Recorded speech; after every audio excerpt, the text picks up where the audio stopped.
बिस्मिल्लाहिर्रहमानिर्रहीम। अस्सलाम वालेकुम। आप देख रहे हैं DDP एनालिटिका। वफाकी हुकूमत ने वही काम किया जिससे कि इंतशार मज़ीद बढ़ेगा। अभी थोड़ी देर पहले गवर्नर पंजाब ने नोटिफिकेशन इशू किया जिसके तहत उन्होंने कहा कि चूंकि मुकर्ररा वक्त में परवेज़ इलाही वोट ऑफ कॉन्फिडेंस नहीं ले सके, लिहाजा उनको डी नोटिफाई किया जाता है, लेकिन जब तक नए वज़ीर आला का इंतखाब नहीं हो जाता उस वक्त तक वो अपने फ़राइज़ अंजाम देते रहेंगे। जहाँ तक इस नोटिफिकेशन का ताल्लुक है, इसके बारे में कल से बातचीत हो रही थी और सुनने में ये आया था कि गवर्नर ये नोटिफिकेशन नहीं इशू करना चाहते क्योंकि उनके ख्याल में इस नोटिफिकेशन के ऊपर कानूनी प्रॉब्लम्स आ सकते हैं, लिहाजा ये नोटिफिकेशन रुका हुआ था। लेकिन मोस्ट प्रॉब्ली गवर्नर को धमकाया गया कि अगर आप ये नोटिफिकेशन नहीं इशू करेंगे तो आपको फारिग कर दिया जाएगा। हो सकता है इस थ्रेट की वजह से उन्होंने नोटिफिकेशन इशू कर दी हो, लेकिन क्या इससे मसला हल हो जाएगा? पहली बात यह है कि अगर तो PTI के पास और QD के पास वोट उतने मौजूद हैं तो ये हो नहीं सकता कि अगला वजीर आला जो है वो PMLN अपना इलेक्ट करा सके। दूसरी तरफ ये भी है कि अगर PTI ये समझती है कि ये नोटिफिकेशन गैर कानूनी है तो वो अदालत में भी जाएगी।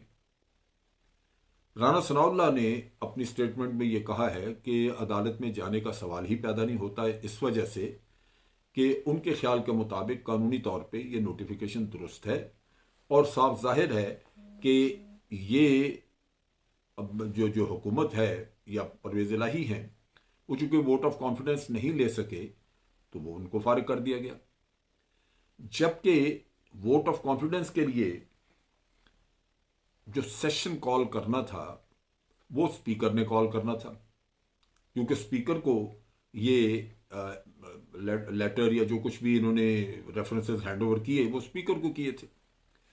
अब स्पीकर ने वोट ऑफ कॉन्फिडेंस के लिए इजलास बुलाया ही नहीं और वोट ऑफ नो कॉन्फिडेंस का वो कह रहे हैं कि जी हम अभी कल से शुरू करेंगे प्रोसेस और उसमें हो सकता है कि अगले 10-12 दिन लग जाएं, यानी जनवरी का महीना चढ़ जाए।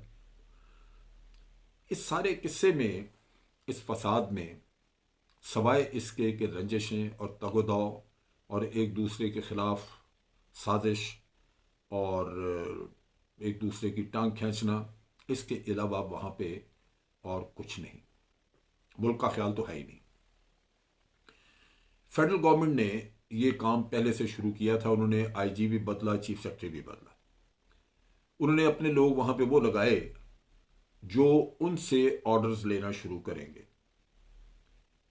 यानी इस वक्त गवर्नर उनको ऑर्डर देंगे, 2 दिन बाद हो सकता है कि चीफ मिनिस्टर ये ना हो लेकिन गवर्नर ऑर्डर देंगे, या जो भी कोई उनको बाहर से ऑर्डर मिलेगा वो उसकी तामील करेंगे। इससे पहले इन्होंने रेंजर्स से फ़ायदा उठाने की कोशिश की। इनका ख्याल था कि रेंजर्स जो हैं वो आके तो इनकी खिदमत, इनके सियासी जो अज़ाइम हैं वो पूरे करने में उनकी मदद करेंगे। रेंजर्स ने इस मामले में माजरत की। उन्होंने कहा कि जहाँ तक गवर्नर हाउस के तहफ़्फ़ुज़ का ताल्लुक है वो तो वो कर सकते हैं, या किसी भी इंस्टॉलेशन को अगर तहफ़्फ़ुज़ देना है तो उसके लिए तो वो काम कर सकते हैं, लेकिन ये कि आपके सियासी खेल का हिस्सा बने वो हम नहीं बनेंगे। चुनाचे इन्होंने फौरी तौर पे IG भी बदला और चीफ सेक्रेटरी भी बदला, इसलिए कि ये अब पुलिस का इस्तेमाल वहाँ पे आज़ादाना कर सकें। PTI ये शुबा जाहिर करती है, ये शक जाहिर करती है कि इस असना में इमरान खान को ज़मान पाक से गिरफ्तार करने की कोशिश की जाएगी। अगर ये कोशिश होती है, ये खेल किया जाता है, तो लाजमन हालात मज़ीद बिगड़ेंगे।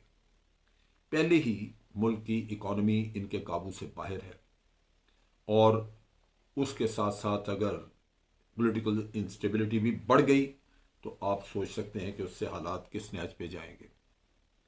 अफसोस इस बात का है कि यह हुकूमत जिसको अवाम की हमायत हासिल नहीं, वो सिर्फ और सिर्फ सरकारी मशीनरी के बलबूते पे और ख़रीदो फरोख्त के ज़रिए और साजिशों के ज़रिए اپنے معاملات چلا رہی ہے اور اسی طرح وہ اقتدار پہ قابض ہے۔ جب یہ اسمبلیاں توڑنے کا اعلان عمران خان نے کیا تو اس سے پہلے یہی رانا ثناء اللہ روز کہتے تھے کہ جناب ان کو رکاوٹ کیا ہے، اگر یہ الیکشن چاہتے ہیں تو اسمبلیاں توڑ دیں۔ وہ کہتے تھے یہ کبھی اسمبلیاں نہیں توڑیں گے۔ اس وقت یہ ان کو چیلنج کرتے رہے، اس میں مریم اورنگزیب کی بھی سٹیٹمنٹ ہیں، یہ رانا ثناء اللہ کی سٹیٹمنٹس ہیں۔ جب انہوں نے اسمبلی توڑنے کا فیصلہ کیا تو پھر آپ دیکھیے کہ اس کے بعد ان کے کلیجے کو ہاتھ پڑا اور اس کے بعد کیا کر رہے ہیں۔ ہر طرف انہوں نے ایک سازشوں کا جال بچھایا ہوا ہے اور اس کے نتیجے میں پولیٹیکل انسٹیبلٹی پہلے سے کہیں زیادہ بڑھ گئی ہے۔ میں عمران خان کو بھی اس کا تھوڑا سا قصوروار سمجھتا ہوں۔ اس کی وجہ یہ ہے کہ اگر اسمبلیاں آپ نے توڑنی تھی تو اس میں 8 دن کی تاریخ دینے کی کیا ضرورت تھی؟ آپ کو اندازہ نہیں تھا کہ 8 دن جو ہیں یہ سازشیں کے لیے، سازشوں کا جال بننے کے لیے بہت کافی ہیں۔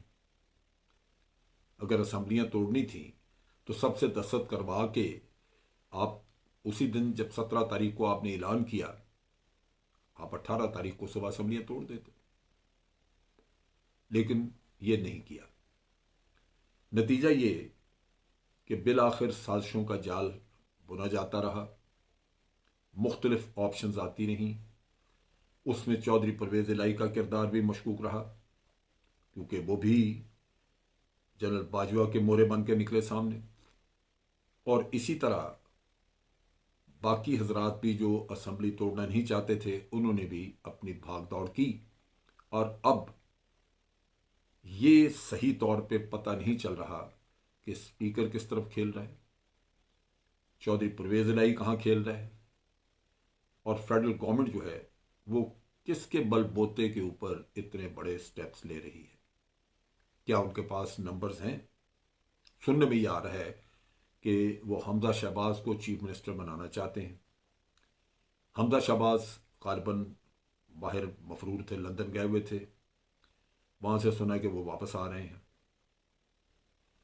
کیسے چیف منسٹر بنیں گے جب تک کہ نمبرز نہیں ہوں گے؟ 186 سیٹیں چاہیے، 186 نمبر چاہیے۔ کیا وہ 186 نمبر پورے کر لیں گے؟ 186 صرف اسی وقت پورے ہو سکتے ہیں جب پی ٹی آئی کے کوئی لوگ چھوڑ جائیں یا کوئی پی ایم ایل کیو کے کوئی لوگ چھوڑ دیں، ان کے ساتھ جا ملیں۔ پہلے ہی اس وقت ووٹ آف کانفیڈنس لینے میں سب سے بڑی رکاوٹ یہی تھی کہ پی ٹی آئی کے کچھ لوگ جو ہیں وہ باہر ہیں، ادھر ادھر ہیں۔ ایسے وقتوں پہ اکثر لوگ عمرے کو نکل جایا کرتے ہیں، اور عمرہ کرنے کا مقصد صرف یہی ہوتا ہے کہ پیسے لیے اور آپ چلے گئے ملک سے باہر، اگر پیچھے ووٹ آف کانفیڈنس وغیرہ کا کوئی ایسا مسئلہ ہے تو وہ حاضر نہ ہو۔ یہاں پہ یہ بھی ایک آرگومنٹ دی جاتی ہے کہ جب ووٹ آف نو کانفیڈنس یا ووٹ آف کانفیڈنس لینا ہو تو 10 دن کی مہلت صرف اس لیے دی جاتی ہے کہ کوئی یہ تماشا نہ بن جائے، کیونکہ کوئی لوگ اپنے کام کے سلسلے میں 2 دن 4 دن کے لیے ادھر ادھر باہر ہے، ملک سے باہر ہے، کوئی بیمار ہے، ہاسپٹل میں ہے، تو ان سب کو حاضر کرنا چیف منسٹر کے لیے فوری طور پہ شاید ممکن نہ ہو، لہٰذا اس کو 10 دن دیا جائے اور وہ پھر اپنا ووٹ آف کانفیڈنس لے سکے، 10 دنوں میں وہ اپنے لوگوں کو جمع کر سکے۔ یہاں وہ کام نہیں کیا گیا، چنانچہ میرا اپنا اندازہ ہے کہ یہ بالآخر کیس عدالت میں جائے گا، اور عدالت میں پھر لمبا کام ہوگا، لمبے وقت کے لیے یہ چلتا رہے گا کیس، اور بہر صورت اس لمبے وقت کے چلنے میں جیت کس کی ہوگی؟ پی ڈی ایم کی، کیونکہ وہ نہیں چاہتے تھے کہ اسمبلیاں توڑی جائیں، اور جب لمبے وقت کے لیے یہ کیس چلے گا تو اسمبلیاں تو نہیں ٹوٹیں گی، اور یہی وہ چیز تھی جو پی ڈی ایم جس کے لیے تھی۔ سو ایک چھوٹی سی غلطی جہاں عمران خان نے 8 دن کا وقفہ دیا، آج وہ پھر اس کھیل میں یا آخری حربہ جو تھا ان کا، اس میں بھی لگتا یوں ہے کہ وہ کامیاب نہیں ہو سکے۔ اب تک کے لیے اتنا ہی۔ افواج پاکستان زندہ باد، پاکستان پائندہ باد۔